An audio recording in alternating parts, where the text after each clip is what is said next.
Ricky Gervais, Yes. he talks about young single blokes coming in on boats, and he gets a big laugh out of it. And you get a lot of blokey. Have you seen that? He just says, blokey blokes. What are your thoughts? Is he right about that? Well, he's right. The thing, I'm a massive fan of Ricky Gervais. Never met the guy, but I think he's brilliant. What struck me about that was what a simple joke it was. It's the kind of joke that you or I would probably tell, which is just taking the mick out of the fact that the bleeding obvious is that there's however many percentage, 70, 80% or whatever it is, of people coming across the channel at the moment are young single men. And he's essentially just made a very basic joke about it and it's got laughed at. He's absolutely right, factually. And if it wasn't so depressing, it would be hilarious. But there's so much wrapped up into this. And I think the best antidote to this ridiculous wokery and ideology and that we're being asked to turn a blind eye to this, you're not allowed to look at it, is to laugh at it. I mean, the most ridiculous case in point of recent times that I can think of was a guy called Mada Passa. Now, I don't know if you're aware of Mada Passa. Mada Passa had an AK-47 tattooed on his cheek. He videoed himself coming from Sweden through Germany into France and getting into a migrant camp there, where he videoed himself doing drugs and carrying guns. Anyway, this was all out there. He also threatened to kill Nigel Farage, made vague threats about me, actually, as it happened, as well, because I did a monologue on him, and he was allowed to cross the channel.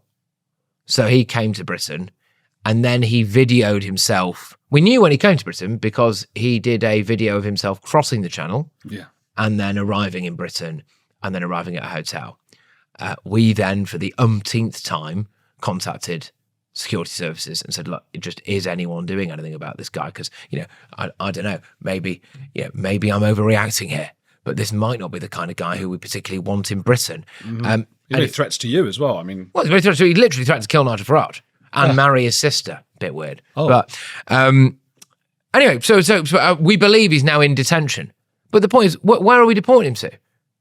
We're probably, under the current government and under the current rules and under the current mindset, we're probably not deporting this guy. So at some point, I fully expect to see a chap with an AK-47 tattooed on his cheek, spending a life on the dole, being given a council flat somewhere and allowed to go on and live his life. I mean, this is the madness of it, isn't it? And if that isn't really hilarious, you have to laugh at it. It's like gallows humour. You have to laugh at it. So someone like Ricky Gervais coming out and doing that thing, I think is good. And it allows people, it opens a door.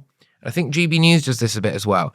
And what you're doing is it opens the door for other people to feel more comfortable about having that conversation. Moderates. Yeah. Because Ricky is, a very liberal person. I've always seen him as like very liberal. Animal rights, veganism. He supports a lot of good causes, gives a lot to charity. Seems like a really nice guy. He's not, of all these celebrities, he's not out there doing horrible things. He doesn't care about he slags off the Hollywood guys. He doesn't care. It's a good person, and the one that the left should embrace.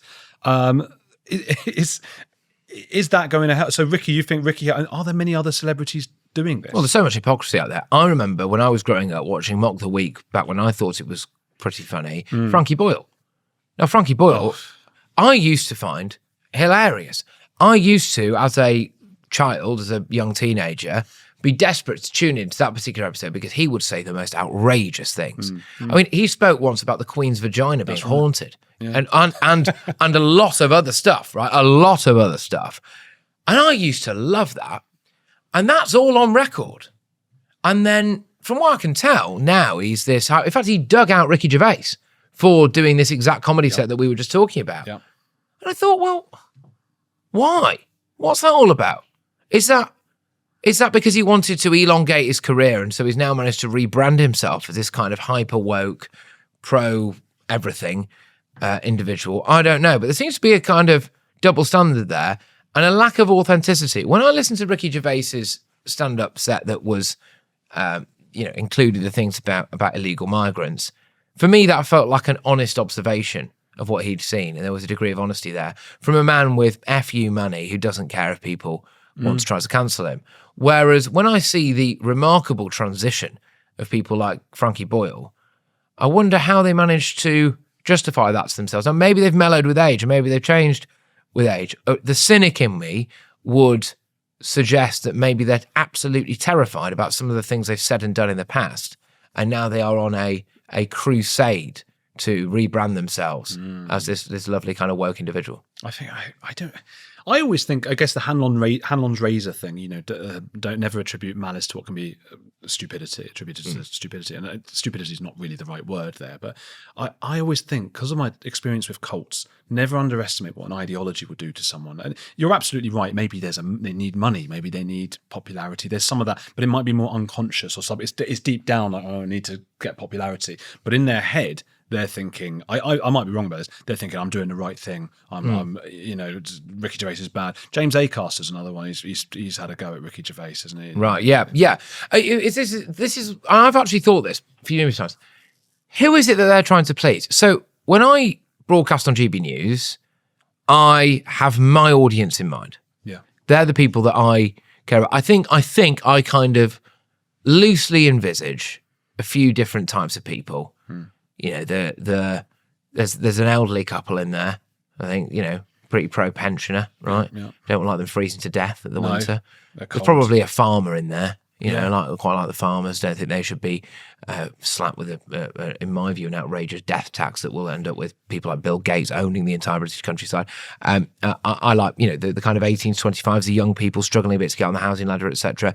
I also envisage someone who's just probably really quite a normal person who has found a migrant hotel slap next to their house one day and just doesn't like it. They're not right wing necessarily. They just don't really like that. So those are the kind of people I have in mind when I'm crafting a show.